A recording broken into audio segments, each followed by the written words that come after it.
The police supposed to protect us. The police is supposed to be our guardian. So we hope through good human rights education, the police can be our protector, not our destroyer. And the same with the environment. I mean, if you look at the picture, how beautiful. But when we say environment, the other picture full of smoke, terrible pollution come to mind. So that is something that need to be changed. Okay, the term human right. It's just 100 years or so, 100 years the term human right is used. But human rights abuses and issues have been around since, well, if we are Muslims or Christians or even the Jews, we know why we are here, because Adam, or rather Eve, got cheated by the snakes. It's not supposed to eat the forbidden fruits, but Satan managed to convince Eve that it is okay, and because of eating one fruit, we are all here on earth. Otherwise, we are supposed to be in heaven. But thanks to the snake, we are here. Okay, so it's always the shaitan, the Satan that we need to worry about. So when we are influenced by things like that, of course human rights get to be threatened. So human rights issue is an ancient issue, but the term human rights is new. But the problem is, since men come to us. Okay, today human rights have become very powerful instrument of intervention.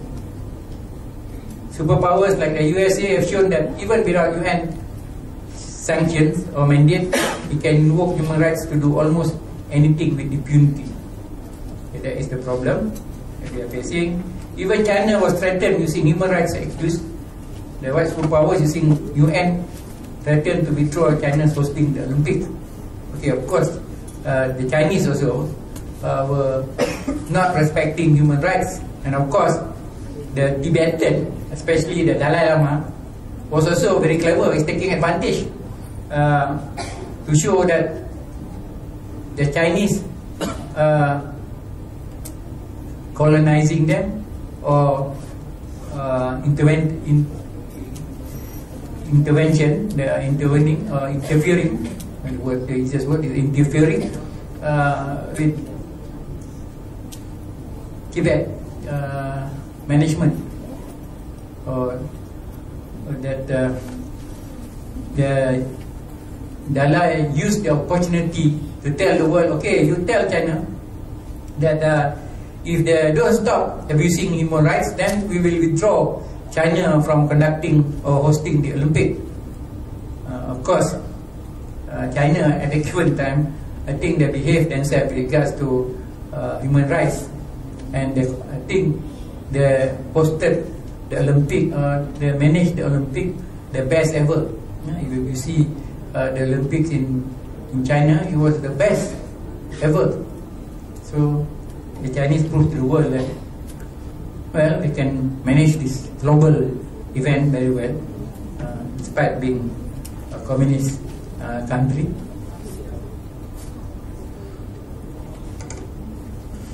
Okay.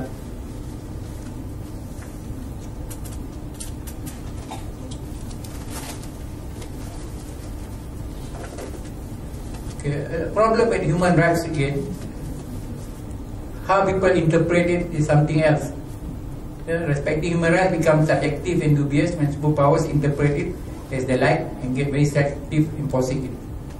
For example, the majority of ones use the word white nation, basically the European nation, especially USA government, will not only turn a blind eye but also defend Israel vigorously when it abuses the Palestinian. So of course you get thousands of or millions of such pictures like this. So you even have a cartoon there. So that is a problem with human rights. The superpowers, they want to show the world that we all must honor human rights. And of course, I fully agree with them. All of us should. But the trouble is, it's just like the kettle calling the pot black. Maybe the kettle is darker than the pot, so it becomes a problem. And so I think we're still having this problem. Now, when you start to be very selective in enforcing it.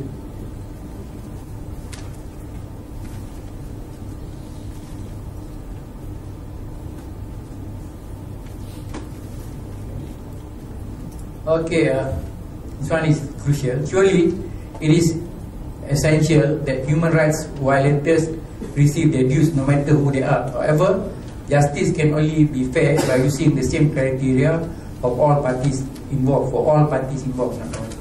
You must start using the same definition of human rights based on Universal Declaration of Human Rights, or better known as UDHR. Okay. In fact, this Universal Declaration of Human Rights, there are 30 articles. We start with, we human beings have dignity. So what is dignity? Do we all feel that our dignity is being honored by other people? Or people honor our dignity because we are powerful and not because we are human beings? But of course, the UDHR says that every human being must be treated with dignity. That is Article 1 of the UDHR. Today we have a problem not being given our due dignity. Okay, what is human right? Okay, basic rights and freedom that all people are entitled to, regardless of nationality, sex, national or ethnic origin, race, religion, language or other status. Human rights are conceived as universal and egalitarian, with all people having equal rights by virtue of human. Okay, but you know how the world is. It's still the world of the powerful. It's still the world of the superpowers. And we, living in developing nation, sometimes you got to kowtow in order to survive. So again, the question of where is our dignity? We have to kowtow, have to look up on someone.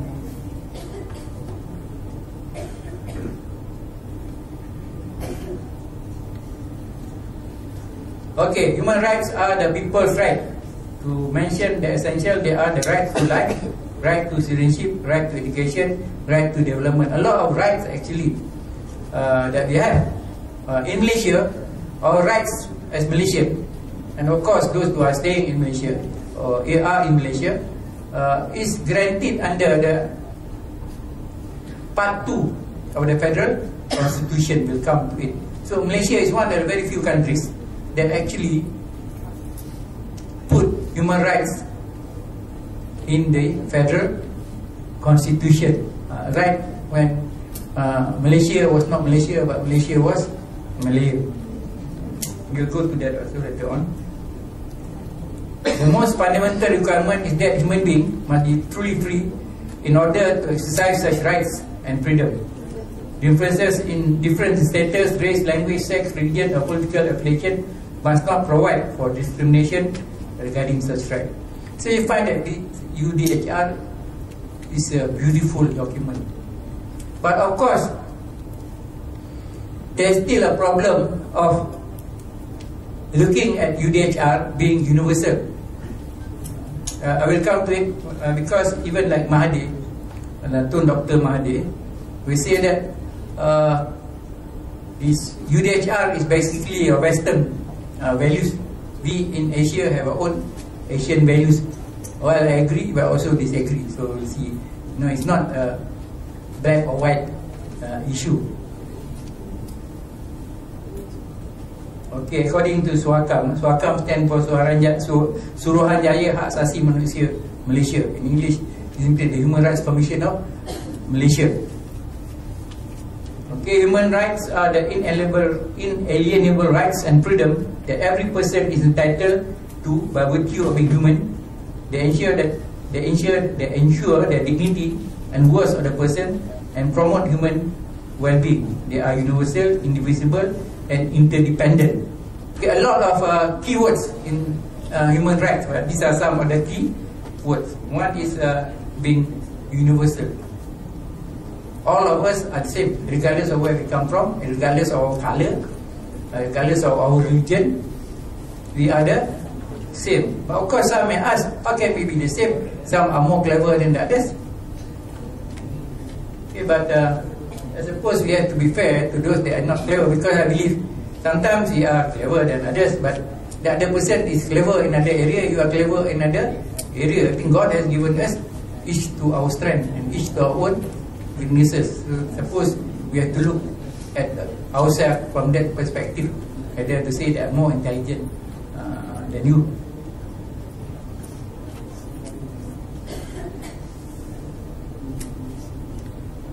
Okay, hence human rights are literally the rights that one has simply because one is human.